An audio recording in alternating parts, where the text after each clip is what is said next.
Hello friends, welcome to this video. In this video we shall discuss some important events of Indian history that occurred on 1st of August. एक interesting बात ये है दोस्तों आज के लिए कि ये जो इवेंट्स आज हम डिस्कस करेंगे, टोटल 2 इवेंट डिस्कस करेंगे। दोनों ही इवेंट न सिर्फ सेम डेट से रिलेटेड है यानी 1 अगस्त से, बल्कि सेम ईयर भी है और वो ईयर है 1920। तो 1920 में 1st ऑफ अगस्त को जो 2 इवेंट्स हुए थे वो डिस्कस करेंगे हम। पहला इवेंट है बाल गंगाधर तिलक की डेथ हुई थी 1 अगस्त 1920 को, और दूसरा इवेंट है कि इसी दिन यानी 1 अगस्त 1920 को ही महात्मा गांधी ने नन कोऑपरेशन मूवमेंट लॉन्च किया था। ये दोनों ही इवेंट सेम डेट को हुए थे and the date was 1st of August 1920। तो चलिए शुरू करते हैं। जो पहला इवेंट है वो ये कि आज डेथ एनिवर्सरी है किनकी, बाल गंगाधर तिलक की। 1st ऑफ अगस्त 1920 को उनकी डेथ हुई थी। जन्म कब हुआ था, तो जन्म हुआ था 23 ऑफ जुलाई 1856 को। कहाँ पे, महाराष्ट्र में रत्नागिरी नामक जगह पे। And he died in Mumbai. बाल गंगाधर तिलक के बारे में वैसे तो काफ़ी सारे फैक्ट्स हो सकते हैं, क्योंकि हम जानते हैं कि जो कांग्रेस में जो एक्सट्रीमिस्ट ग्रुप था, जो गर्म दल था, उसमें जो 3 प्रमुख लोग थे उनमें से बाल गंगाधर तिलक भी एक थे। जो 3 प्रमुख लोगों को हम लोग शॉर्ट करके जानते हैं, लाल बाल पाल, इसमें से लाला लाजपत राय, बाल गंगाधर तिलक और बिपिन चंद्र पाल। तो बिपिन चंद्र पाल, लाला लाजपत राय और बाल गंगाधर तिलक में बाल गंगाधर तिलक भी काफ़ी इम्पोर्टेंट रोल था। तीनों का ही इम्पोर्टेंट रोल था और तीनों एक्सट्रीमिस्ट ग्रुप से थे। तो जो बाल गंगाधर तिलक है, इनका एक फेमस स्लोगन था जिसके बारे में काफ़ी एग्जाम्स में पूछे जाते हैं। वो क्या था? वो था Swaraj is my birth right and I shall have it. यानी स्वराज मेरा जन्म सिद्ध अधिकार है और मैं इसे पा के रहूँगा। तो फ्रीडम स्ट्रगल में इनका काफ़ी इंपॉर्टेंट रोल है, हम सब जानते हैं। कुछ फैक्ट्स इनसे रिलेटेड ये भी है कि इनको 6 साल जो है वो जेल में रहना पड़ा था। 1908 से लेकर 1914 तक 6 साल इन्होंने जेल में बिताया था। किस जेल में?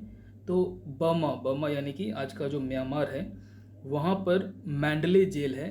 उसी मैंडले जेल में इन्होंने 6 साल बिताया था। 6 साल वो उस जेल में रहे थे। आपको याद होगा 1908 में एक इवेंट हुआ था जिसमें कि मुजफ्फरपुर में 2 लोगों ने, एक तो उसमें से थे खुदीराम बोस और दूसरे प्रफुल्ल चाकी। तो खुदीराम बोस और प्रफुल्ल चाकी ने एक गाड़ी पर बम फेंक दिया था जिसमें 2 महिलाओं की डेथ हो गई थी, 2 अंग्रेज महिलाओं की डेथ हो गई थी। जिसके बाद तिलक ने कुछ राइटिंग्स लिखी, कुछ लिखी अपने जो इनके जो न्यूज़पेपर्स होते थे उसमें उन्होंने कुछ ऐसा लिखा जो कि उनके फेवर में था। यानी कि ये जो 2 लोग, जिन 2 लोगों ने बम फेंका था, कौन 2 लोग, प्रफुल्ल चाकी और खुदीराम बोस, उनको फेवर करता हुआ एक आर्टिकल था। उसी की वजह से इनको 6 साल के लिए जेल भेज दिया गया। He started Indian home rule movement, Irish home rule league के बेस पर और उसी को आधार बनाते हुए या उससे इंस्पायर होते हुए इंडिया में भी इंडियन होम रूल मूवमेंट शुरू हुआ था। 2 लोगों ने शुरू किया था, एक तो ये बाल गंगाधर तिलक और दूसरे एनी बेसेंट। दोनों ने ही 1916 में शुरू किया था ये मूवमेंट, लेकिन अलग अलग एरियाज में ये दोनों मूवमेंट चला रहे थे। लेकिन जो पहला मूवमेंट शुरू हुआ अप्रैल 1916 में, वो बाल गंगाधर तिलक ने किया।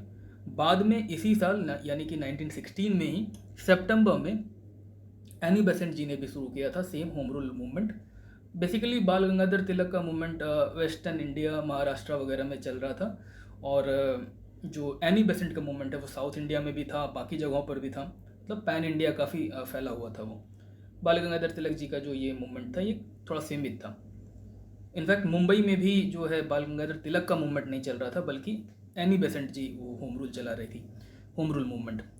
तो ये जो मूवमेंट था होम रूल मूवमेंट, इसकी पहली मीटिंग, मतलब बाल गंगाधर तिलक वाले होम रूल मूवमेंट की पहली मीटिंग हुई थी कहाँ पर? बेलगांव में। बेलगाम ऐसे भी हम याद रख सकते हैं कि बेलगाम में ही जो एक कांग्रेस सेशन हुआ था 1924 में, जिसमें कि महात्मा गांधी जो थे वो उसको प्रिजाइड किया था उन्होंने, उसके प्रेसिडेंट थे। कांग्रेस अध्यक्ष कौन थे? महात्मा गांधी। एक ही बार बने थे वो, बेलगाम सेशन ही था 1924 का, और इसी बेलगाम में फर्स्ट मीटिंग हुई थी होम रूल मूवमेंट की, बाल गंगाधर तिलक वाले ग्रुप की। हेडक्वार्टर कहाँ था इनके इस मूवमेंट का? पूना में। अब दो फेमस न्यूज़पेपर्स हम जानते हैं बाल गंगाधर तिलक के, कौन कौन से? एक तो महारत्ता जो इंग्लिश में था, और दूसरा गीता रहस्य जो कि केसरी जो कि मराठी में था। तो केसरी और महारत्ता ये दो न्यूज़पेपर से, महारत्ता इंग्लिश में, केसरी मराठी में। इन्होंने एक किताब भी लिखी, और भी किताब लिखे, बट एक जो फेमस किताब है इनकी वो है गीता रहस्य। इनको लोकमान्य के नाम से जाना जाता है। और इनके बारे में एक ये भी बात कही जाती है कि जो एक इंग्लिश पत्रकार थे, नाम था वैलेंटाइन शिरोल, उन्होंने एक किताब लिखी, किताब का नाम है इंडियन अनरेस्ट। इंडियन अनरेस्ट जो बुक है उसमें इन्होंने तिलक के बारे में कहा कि Tilak was the father of Indian unrest, यानी कि यहाँ जो संग्राम, स्वतंत्रता संग्राम यहाँ पे चला, या जो कहते हैं कि अंग्रेज़ों का विरोध हुआ, तो उसमें तिलक का काफ़ी इंपॉर्टेंट रोल था, क्योंकि तिलक एक्सट्रीमिस्ट थे हम सब जानते हैं। और उनके बारे में इन्होंने कहा कि फादर ऑफ इंडियन अनरेस्ट है वो कौन? तिलक। इन्होंने लिखा ऐसा वैलेंटाइन शिरोल ने अपनी बुक इंडियन अनरेस्ट में। तो ये कुछ फैक्ट्स से थे बाल गंगाधर तिलक से रिलेटेड, जिनकी आज डेथ एनिवर्सरी है। अब एक क्वेश्चन देखते हैं। क्वेश्चन है, who launched the first home rule league movement? A Annie Besant, b Sarojini Naidu, c Surendra Nath Banerjee, या फिर डी तिलक। ऑप्शंस ये चार हैं। तिलक का भी नाम है, एनी बेसेंट का भी नाम है, दोनों ने होम रूल लीग मूवमेंट चलाया था। बट मैंने बताया आज की इस वीडियो में अभी पहले कि जो तिलक का मूवमेंट था वो अप्रैल में शुरू हुआ था, 1916 में तो शुरू हुआ था लेकिन अप्रैल में, और एनी बेसेंट का मूवमेंट सितंबर में। तो तिलक का मूवमेंट पहले शुरू हुआ था, है ना। तो इसका आंसर क्या हो जाएगा? इसका आंसर हो जाएगा D. D the correct answer. ये UPPCS प्री 1993 में भी और 1991 में भी पूछा गया था। नेक्स्ट देखते हैं अब अगला इवेंट है। अगला भी इवेंट उसी डेट से रिलेटेड है, डेट तो वही है बट ईयर भी वही है, सेम है दोनों। 1 अगस्त 1920 बाल गंगाधर तिलक की डेथ भी हुई, और इसी दिन महात्मा गांधी ने लॉन्च किया non cooperation movement. Non cooperation movement यानी असहयोग आंदोलन। ये कब शुरू हुआ था?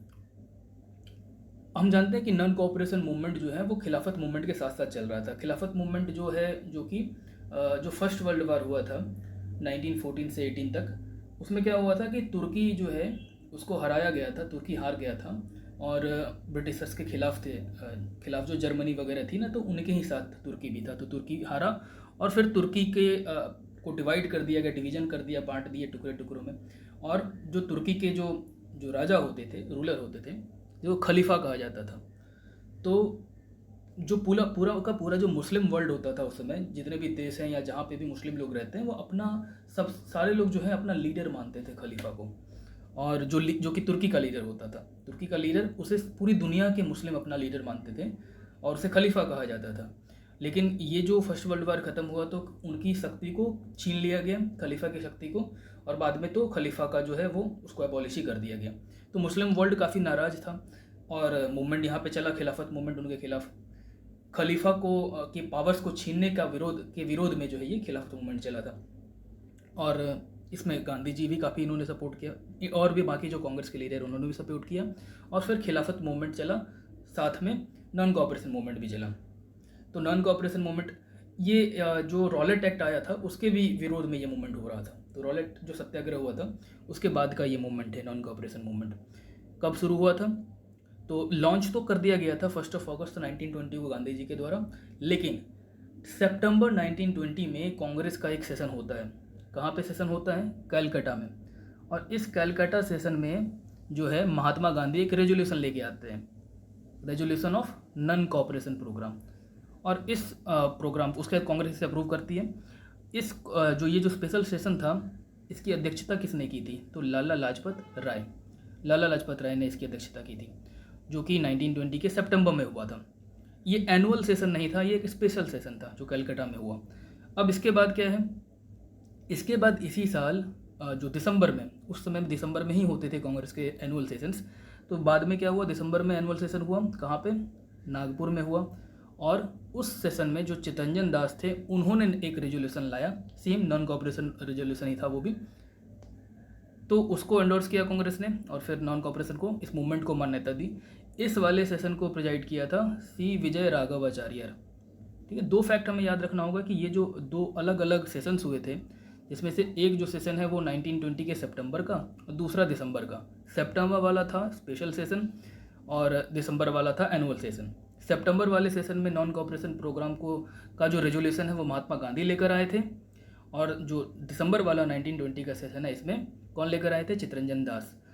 और एक चीज़ की, जो सितंबर का सेशन हुआ था स्पेशल सेशन, उसको उसकी अध्यक्षता लाला लाजपत राय कर रहे थे, जबकि जो दिसंबर 1920 का जो सेशन है उसकी अध्यक्षता सी विजय राघवाचार्य कर रहे थे। ठीक है, तो दिसंबर 1920 वाला जो है एनुअल सेशन था, तो नॉन कॉपरेशन मूवमेंट को मान्यता मिल गई और नॉन कॉपरेशन मूवमेंट फिर कांग्रेस के साथ वो शुरू हुआ। ख़त्म कब हुआ ये मूवमेंट, तो हम जानते हैं कि एक इंसिडेंट है चौरी चौरा का। चौरी चौरा क्या है, चौरी चौरा एक जगह है, कहाँ पर, यूपी में। यूपी में गोरखपुर ज़िले में चौरी चौरा एक जगह है जहाँ पर क्या हुआ था, जहाँ पर कि जो है जब विरोध कर रहे थे, नॉन कॉपरेशन मूवमेंट चल रहा था, तो पुलिस ने कुछ लोगों पर गोलियां बरसा दी। विरोध में लोगों ने क्या किया, एक थाने को जला दिया, कुछ पुलिस वाले थे वहाँ पे 20 के आसपास, सबों को जला दिया गया, वो मर गए। और फिर ये घटना कब हुई थी, ये घटना हुई थी 4 फरवरी 1922 को, याद रखिएगा डेट भी, 4 फरवरी 1922, ये गोरखपुर में हुआ था। इसी के बाद क्या हुआ, जब ये थाने को जलाया गया और ये बहुत सारे पुलिस वाले जो मारे गए, तो फिर गांधी जी ने इस मूवमेंट को वापस ले लिया। कब, 12 फरवरी 1922 को। ठीक है, तो 12 फरवरी 1922 को ये मूवमेंट ख़त्म हुआ। 1920 से 1922 तक ये मूवमेंट चला। अब एक क्वेश्चन देखते हैं, देखिए क्वेश्चन है, the Chauri Chaura episode took place on, क्या होगा इसका आंसर, तो इसका आंसर अभी जैसा मैंने बताया 4 फरवरी 1922 को। लेकिन एक बात, ये जो क्वेश्चन पूछा गया था यूपी पीसीएस मेंस 2006 और यूपी लोअर सबऑर्डिनेट प्री में 2002 में पूछा गया था। आप देखेंगे बहुत सारी किताबों में आपको डेट जो है वो थोड़ा अलग मिलेगा। बहुत सारी किताबें आपको 5 फरवरी मिल सकता है, 5 फरवरी मिल सकता है। इनफैक्ट जो सिविल सर्विसेज एस्पिरेंट्स हम लोग जो हैं वो स्पेक्ट्रम तो पढ़ते ही हैं, ऑलमोस्ट सारे लोग पढ़ते हैं स्पेक्ट्रम। तो स्पेक्ट्रम में भी ये जो आपको नीचे फ़ोटो दी हुई है, ये वाली फ़ोटो, ये स्पेक्ट्रम से ली गई है। तो मेरा जो स्पेक्ट्रम है उसमें मैंने यहाँ देखिए डेट फरवरी 5 लिखा हुआ है, इसको करेक्ट करके मैंने 4 किया है, 5 को काट के 4 बनाया है। तो स्पेक्ट्रम में भी गलती है। गलती तो मतलब सारी किताबों में कुछ ना कुछ गलतियाँ रहती हैं, अच्छी से अच्छी किताब हो उसमें गलती हो सकती है। जो स्पेक्ट्रम तो कितनी अच्छी किताब है, सब पढ़ते ही हैं। तो इसमें भी ये मिस्टेक है, फरवरी 5 लिखा हुआ है, इसको काट के मैंने 4 किया है। अब आप कहेंगे कि 5 क्यों सही नहीं है, 4 क्यों सही है, तो इसके लिए मैं आपको कुछ प्रूफ दे देता हूँ जिससे आप भी कन्विंस हो जाएं कि डेट 4 ही सही है, 5 गलत है। देखिए, news on AI all India radio की जो वेबसाइट है वहाँ से देखिए आप, 4 फरवरी 2022 की का ये आर्टिकल है, जिसमें चौरी चौरा इंसिडेंट को क्या किया गया, एक्सप्लेन किया गया है। अब आप इसको अगर देखें तो इसमें आप यहाँ देखिए क्या लिखा है, 4 फरवरी 1922, है ना, क्या लिखा हुआ, द इंसिडेंट अकर्ड। अगर आप इसमें फर्स्ट लाइन पढ़ा तो historical Chauri Chaura incident occurred today in 1922, 4 फरवरी की न्यूज़ है, तो टुडे मतलब 4 फरवरी। The incident occurred in Chauri Chaura town of Gorakhpur district of the united province Uttar Pradesh in British India on 4 February 1922। ठीक है, 4 फरवरी। अगर आप और भी प्रूफ मांगे तो एक ये देखिए गोरखपुर कि ये ऑफिशियल वेबसाइट है, गोरखपुर जो ज़िला है उसकी ऑफिशियल वेबसाइट है, वहाँ पर भी आप देखेंगे तो यहाँ देखिए 4 फरवरी 1922 यहाँ आपको मिलेगा। इसके अलावा आप और देखें तो ये देखिए पीआईबी की वेबसाइट से 4 फरवरी 2021 की का ये न्यूज़ है, जिसमें कि प्रधानमंत्री मोदी ने चौरी चौरा इंसिडेंट के लिए जो एक सेंटिनरी सेलिब्रेशन हो रहा था 2021, 100 साल होने के कारण, तो उसमें भी देखेंगे आप तो यहाँ लिखा हुआ है, हाँ 4 फरवरी की ये न्यूज़ है। इसमें लिखा है prime minister Shri Narendra Modi inaugurated Chauri Chaura centenary celebration at Chauri Chaura Gorakhpur Uttar Pradesh today यानी 4 फरवरी को। This day marks 100 year, this day यानी 4 फरवरी marks 100 years of the Chauri Chaura incident. ठीक है, तो अब तो माने गए होंगे आपकी डेट क्या है, वो 5 फरवरी नहीं है, 4 फरवरी है। ठीक है, तो इसका आंसर क्या होगा, 4 फरवरी होगा, पक्की बात है, 4 फरवरी 1922 1902। और इसी इवेंट के बाद, चौरी चौरा मूवमेंट के बाद या इवेंट के बाद इस मूवमेंट को ख़त्म किया गया। तो इस तरह से हमने आज के वीडियो में 2 इवेंट्स डिस्कस कर लिए, दोनों ही 1 अगस्त 1920 से रिलेटेड था। पहला डेथ एनिवर्सरी ऑफ बाल गंगाधर तिलक, और दूसरा कि Mahatma Gandhi launch the non cooperation movement. तो इस वीडियो में फ़िलहाल इतना ही। Thank you.